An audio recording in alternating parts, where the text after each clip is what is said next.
Hello there everyone, and welcome to another edition of Lydia's Crafty Corner with me, Lydia, in my little crafty corner. So today I'm going to be playing with some of the new products from the fabulous new release from Altenew, and we do have this fabulous new little system going on. This is the paint and stamp. So we have paint and stamp flowers and paint and stamp butterflies, and what this means is we're going to give you the kind of basic elements, and then we're going to give you some example on how you can add color to those images to create a really cool image. I do love this little sample that we have down here, so I am going to use this as kind of my guide on how we're going to create this card. So I have a panel of watercolor cardstock here, which is 4 1/4 by 5 1/2. And I'm taking the branch from the paint and stamp flowers, and I'm going to stamp that into place as is on the sample. So I'm going to use some of the Obsidian because obviously I am going to be watercoloring this as I am using the watercolor cardstock. So I'm just going to stamp that into place right down the bottom. Now the sample in the packaging is a little bit smaller than 4 1/4 by 5 1/2, so I will have more of the image on mine than the sample does. I am going to be using some of the new watercolors that were in this release, so I'm just going to add those to a palette or a little block that I have right at the top of my working space. So the colors I'm using are the French Ultramarine, the olive green, and also the lemon yellow, or yellow lemon, sorry. And I'm just adding a little tiny touch of those to my block at the top. So I have some blues and a green and a yellow from this release. I also wanted a pinky color, and there isn't one in this release, so I just grabbed a tube from the last release, which is the Magenta, and I'm just going to add some of that to my palette as well.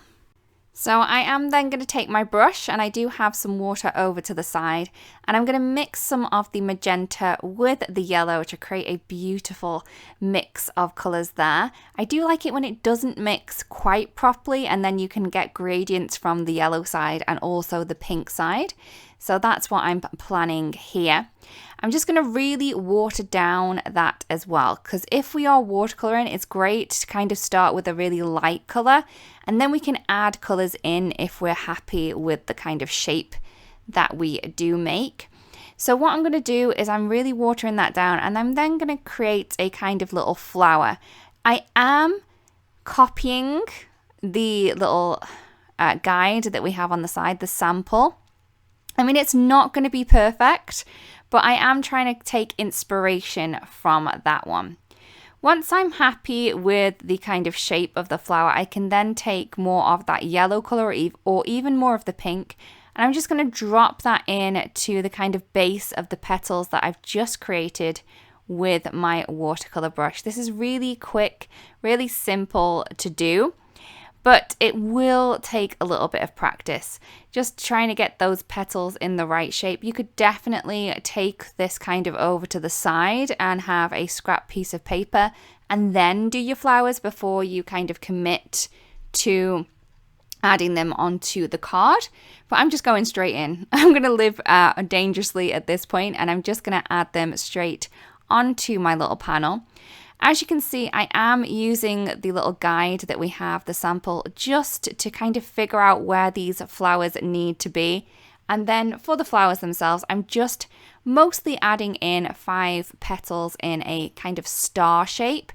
And then once I'm happy with the shape of those, I'm just going to add some more of that color just at the base of those flowers. I will be stamping some more details onto these, so I'm not going to worry about these being perfect. And I do also like the kind of whimsical look as well. I love this look of the stamped image with the branch and then the kind of flower centers, and then the flowers themselves being colored. It's very modern and a very different look. I wasn't happy with that top flower, so as you can see, I just grabbed a piece of kitchen roll and just kind of dabbed it off, and it took away most of the color.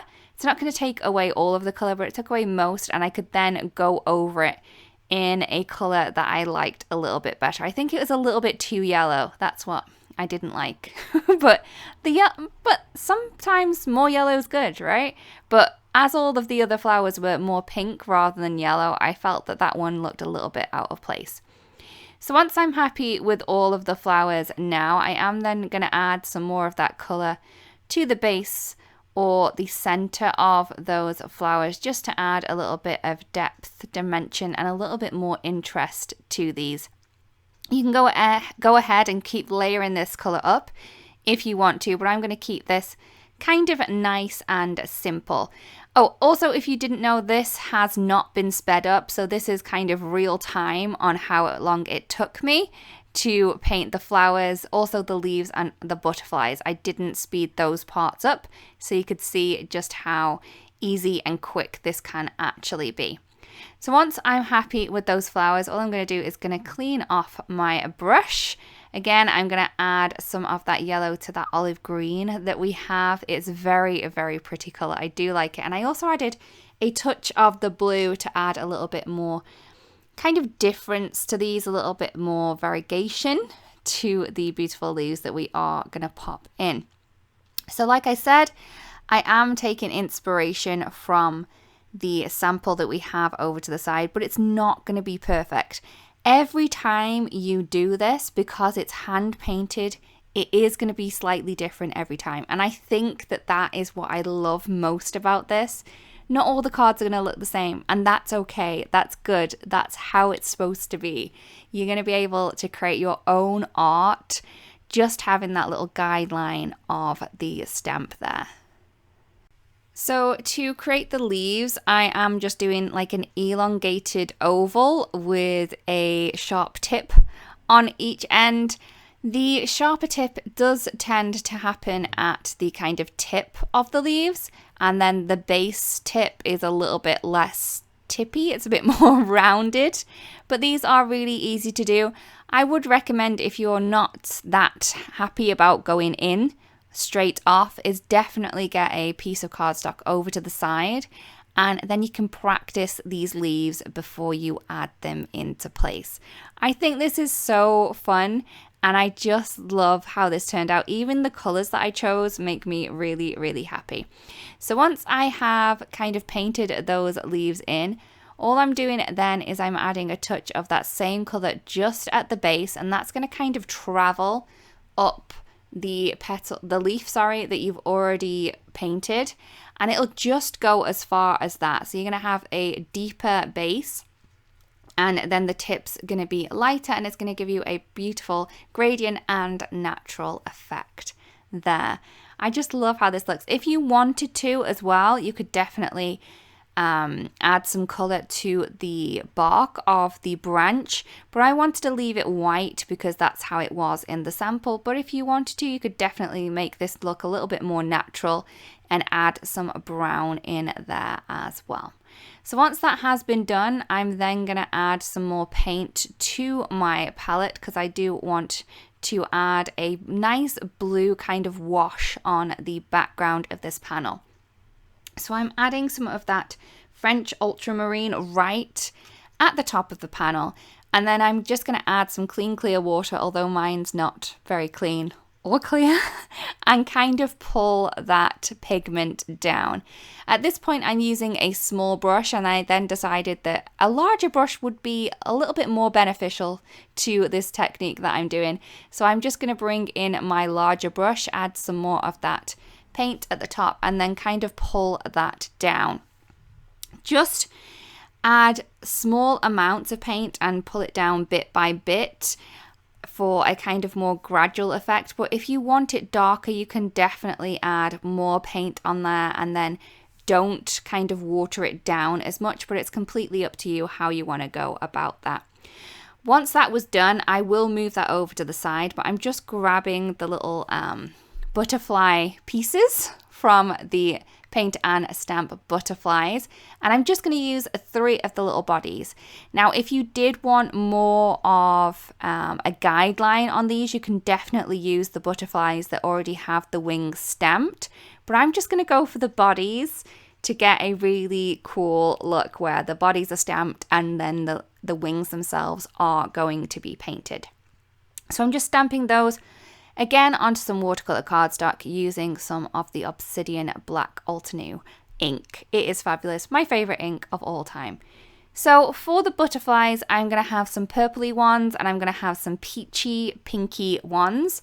So the colours that I'm using are the Magenta from the first release of the watercolours. I'm then going to be using some of the French Ultramarine and some of that yellow lemon as well. And I'm just going to add them in different kind of concentrations into each of the butterflies. So for this butterfly here, he is going to be my largest. And I want him to have more of the colours of the flowers. So we can kind of draw the flower colours in to the focal points of the butterflies. But then the other two butterflies, I wanted them to contrast with these colours. So then ones are going to have more blue. So this butterfly here is a more of a warmer tone with the pinks and the yellows. And then the butterfly over to the sides, those two smaller ones, they are going to be more purpley, pink, bluey. So more of a cool tone on that. So to paint my butterflies, all I'm doing is I'm kind of using the guide that you can see in the packaging. And I'm just going to add two of the wings in first. So I'm just adding the darker wings. So these are ones that you're going to see first. So these are going to be the ones that are nearer to us. If a butterfly was flying past, these are the ones that you would be able to see first. So I'm going to add these ones in a darker watercolor tone first. And then once these have dried a little, I'm then going to add the other wings in. But these I'm going to water down a little bit with the water. If you wanted to, you could definitely work the other way around and kind of mix your paint for the wings. Then you could really water some down, add in the back wings, wait for that to dry, and then use the unwatered down paint and paint over those back wings to add in the front wings. Hopefully that makes sense. It makes sense in my head. But I'm doing it the other way around here, where I am painting the top wings first. So these are more of a darker shade, and I'm then gonna add in the ones behind. Okay, so as I said before, I have not sped this painting section up at all in the video. So that goes for the flowers and also for the butterflies. So you can see in real time how long that this actually takes me to paint these butterflies. Now, butterfly wings, they are very delicate, very pretty, but they don't need to be perfect. As you can see, I've got some pretty weird shapes going on for these butterfly wings, but because we already have that stamped butterfly body, our eye kind of makes up the rest of the picture that's not there, because it knows what it is expected to see. So it is going to see butterflies rather than these pink blobs that we have. Hopefully this is working to my theory, and you can see the little butterflies appearing when we are adding those wings in there. If you want to as well, you could definitely use the kind of bodies of these to create different creatures. So like dragonflies, if you wanted to. You could even put legs on these and create little crickets. I think that could be quite fun as well. So once my butterflies have been dried and also my flowers, I'm then going to add in the details to the flowers that we have on the stamp set. Now, we have tons and tons of little flower centers on the stamp set. These could also be used as flowers among themselves. You don't have to necessarily paint these. You could definitely just use these by themselves and then add a little bit of color. And all I'm going to do is I am going to stamp these into the center of the flowers that we have painted. And again, I'm going to be using my Obsidian Black. To save a little bit of time, I'm not kind of moving out the flower center every time. Although there is enough stamps to change the flower center every time if you wanted to. But I am just going to kind of use as many stamps of that flower center in various different ways and angles to give it a different look before I move on to a different one. We also have details for the leaves on the paint and stamp flowers, and there are a number of these as well. So we have them kind of going in different directions. We have some shorter ones, some longer ones, and I'm just using the ones that kind of fit best into the leaves that I've just stamped. They don't need to fit perfectly. It does give a really cool look though.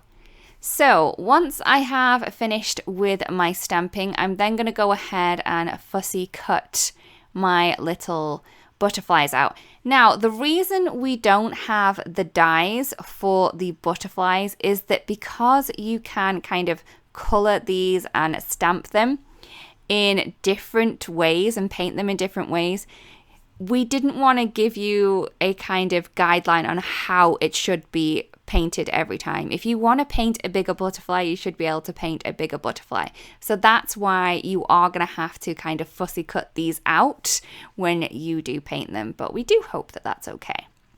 So once that's done, I'm then going to add my panel to a card base. The card base is 4 1/4 by 5 1/2, and I'm just using some of the Altenew glue tape to add that down there. Once that has been done, I'm then going to add my little butterflies into place. And I'm just using some of the Instant Dimension foam tape just to give them a little bit of lift to the cards. See what I did there? Lift, fly with the butterflies. Sometimes I amuse myself, but hopefully it gives you a little bit of a giggle as well. So once I have popped those into place and I'm happy with that, I'm then going to go ahead and kind of pop on a sentiment. Now, for my sentiment, I want it onto some black cardstock. So I have some jet black, and I am going to be using one of the sentiments from the Dynamic Duo. This one is so cool. And I'm just going to add this onto my block. Just make sure that that's nicely lined up. So the Dynamic Duo is the Painted Blossom, if you were wondering about that one. And I am going to stamp this onto the black cardstock using some of the embossing ink from Altenew. This means that I can emboss this sentiment, and I am going to go with the pure white. But if you wanted to, you could definitely use gold or silver. It's completely up to you what kind of look that you want with your sentiment. I do like the white on black look. I did stamp this twice because I didn't find that my first stamping was good enough. So I just added a little less pressure to that second one. I'm then going to add over the embossing powder and then heat set. Before you heat set, do make sure that your heat tool is up to temperature so it doesn't warp your cardstock too much. Once that's done, I'm going to grab the coordinating dies for the Dynamic Duo, and I'm just going to place that around one of the sentiments, add the metal shim, and I'm going to run that through my mini blossom die cutting machine. So I am then going to have that beautiful die cut sentiment with a perfect edge around the outside. To add a little bit more dimension to this, all I'm going to do is I am going to cut that same die but without the sentiment itself, and I'm going to cut that a number of times so I can then use those die cuts to kind of stack on top of each other to create a chunkier, more of a chipboard finish to this sentiment. So I have the sentiment piece that has the stamped sentiment on, and then I die cut the die a further 3 times, so I do have 4 layers of cardstock for this. You could definitely do more if you wanted to, if you wanted more of a lift, or you could do less if you didn't want too much dimension on your card.